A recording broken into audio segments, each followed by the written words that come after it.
பறக்கும் ராசாடியே ராசாடியே நில்லு இங்கு நீ வேகமா நான் வேகமா சொல்லு கடிகாரம் பொய் சொல்லும் என்றே நான் கண்டேன் கிழக்கெல்லாம் മേർക്കാകിട മെസ്സേജ് അയച്ച് അവസാനം ഇവനെ ഞാൻ കണ്ടു.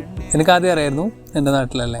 നമ്മൾ നല്ല ഫ്രണ്ട്സ് ആയിരുന്നു. പക്ഷെ ഞാൻ ഇവന് ഒരേ നാട്ടിലായിട്ടും ഞാൻ ഇവൻ ഇതുവരെ കണ്ടിട്ടില്ല. പക്ഷെ ഇവൻ എന്നെ അറിയായിരുന്നു. എനിക്കിങ്ങനെ ഒരാളുള്ളതേ അറിയില്ലായിരുന്നു.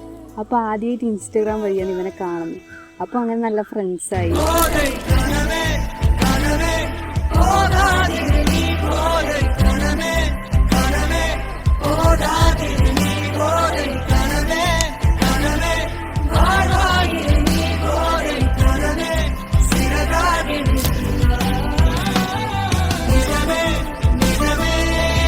പൊട്ടാന്ന് വിളിക്കും, കുട്ടാന്ന് വിളിക്കും. അങ്ങനെ ഒരു പൊട്ടാ ഞാനിരുന്നു.